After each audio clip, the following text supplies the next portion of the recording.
Halo guys, kembali lagi dengan saya Alvesting dari Akademi Kripto. Jadi kita di bagian ke-6 ya, Crypto Order Flow. Di sini ya, kita akan membahas lebih jauh ya mengenai volume cluster. Apa sih ya volume cluster? Jadi pada dasarnya volume cluster itu merupakan area ya, di mana volume itu bergumul ya, berkumpul. Yang mana volume besar ya, dan volume kecil itu kadang problemnya itu sulit dibedakan. Sehingga di dalam software tertentu, yang kita gunakan atas ya, nanti akan kita jelasin ya tutorial menggunakan atas. Ini kita bisa mengatur suatu preferensi sehingga kita bisa mengetahui ya atau melihat ya awan volume ya di sini. Oke. Cluster itu adalah perbedaan warna dari masing-masing sel ya.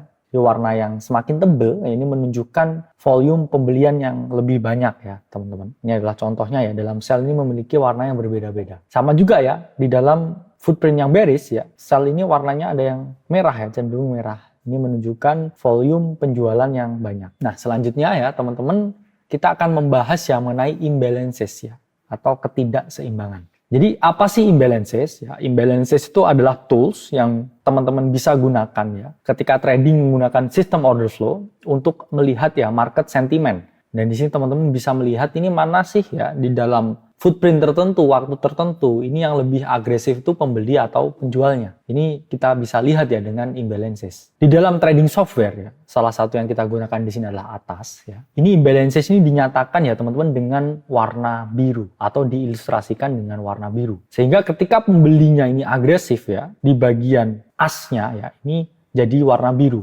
Jadi rumusnya ini ketika asnya ini ada dari masing-masing sel ini lebih dari atau 300%. Ini dinyatakan ya dengan warna biru. Tapi ketika penjual agresif ya, penjualnya lebih banyak ya. Ini bidnya ini dikasih warna biru. Sehingga di sini bid ya itu 300% dari sel-sel sebelumnya. Jadi untuk melihat ya suatu imbalances ini kita melakukan persilangan ya secara diagonal ya antara bid dan juga as. Nah ini alasannya ya kenapa di bagian bid ini berwarna biru ya. Karena 23 ini kan 300% ya dibanding 5. 61 juga 300% dibanding 12 dan seterusnya.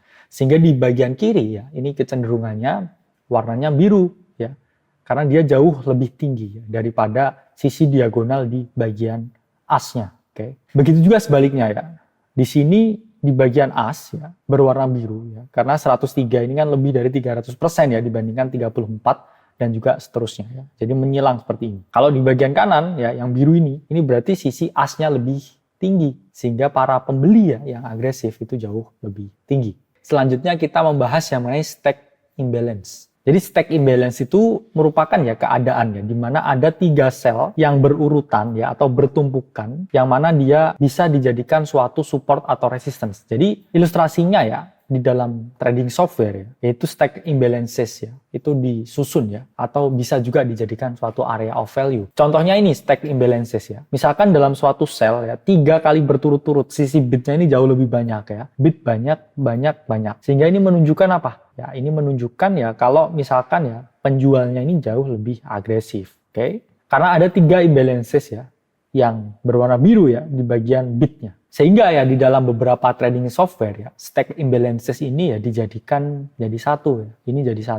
satu dan juga ini jadi satu ya. Karena ada 3 sel berturut-turut ya teman-teman. Sehingga ketika teman-teman zoom out ya sel-sel itu ini teman-teman bisa jadikan suatu ya quotes on quotes area of value, quotes on quotes suatu support. Dimana kalau kita lihat ya di sini harga ini naik ya ketika dia sudah hit ya imbalancesnya. Hit imbalance naik, oke? Hit imbalance naik. Sehingga stack imbalances ya ini bisa dijadikan suatu support atau resistance tergantung dari time frame yang teman-teman gunakan. Nah, ini juga ya teman-teman bisa lihat ya harga turun ya setelah hit imbalances turun ya, hit imbalances turun. Sehingga imbalances ini juga bisa dijadikan suatu resistance. Oke, jadi stack imbalances ya tergantung dari software apa yang kalian gunakan. Saya yakin selain di atas pun, ini juga bisa teman-teman menggunakan fitur stack imbalances. Di mana stack imbalances ini bisa teman-teman jadikan suatu support atau resistance. Oke, dari sini sudah dipahami ya teman-teman. Saya Alvesting dari Akademi Kripto. Sampai berjumpa di modul selanjutnya.